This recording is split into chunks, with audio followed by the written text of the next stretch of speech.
High friends, welcome to யாஷிகர். ரொம்ப பெரிய ஒரு டிசப்பாயின்மெண்ட்டாக தான் இருந்துச்சு இது கேட்ட உடனே.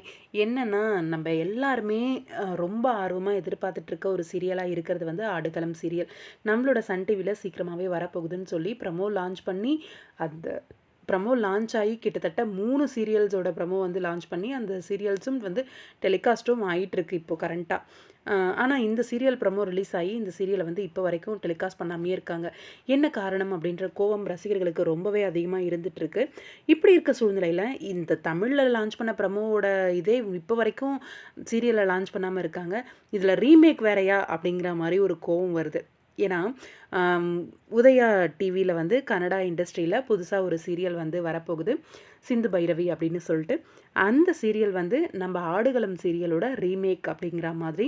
ஏன்னா சேம் ப்ரமோ நம்ம சன்னில் வந்துருந்தது இல்லையா, அந்த கபடி விளையாடுற அந்த சேம் ப்ரமோ தான் அங்கேயுமே ரிலீஸ் பண்ணியிருக்காங்க போல இருக்குது. ஒரே மாதிரியான ப்ரமோ தான். அது பார்த்த ரசிகர்களுக்கெல்லாம் கொஞ்சம் கோவம் தான், வெறுப்பு தான் அப்படின்னு சொல்லணும். எனக்குமே ரொம்ப வெறுப்பு தான். ஏன்னா ஒரு சீரியலோட ப்ரமோவை லான்ச் பண்ணி கிட்டத்தட்ட 3 சீரியல்ஸ் வந்து ரிலீஸ் ஆகிடுச்சு. இன்னமும் அந்த சீரியலை வந்து ஹோல்ட்லேயே போட்டிருக்கீங்க. ரிலீஸ் பண்ணுவீங்களா? என்ன ஐடியா இருக்கா இல்லையா அப்படின்ற மாதிரி கேள்வி. அதுக்கு அது ரிலீஸ் ஆகிறதுக்கு முன்னாடியே அதர் லாங்குவேஜில் ப்ரமோ ரிலீஸ் பண்ணுறாங்க அப்படின்னும்போது இன்னும் கூடுதலான ஒரு கோபம் வருது. உங்களோட கருத்து என்னன்னு சொல்லுங்கள்.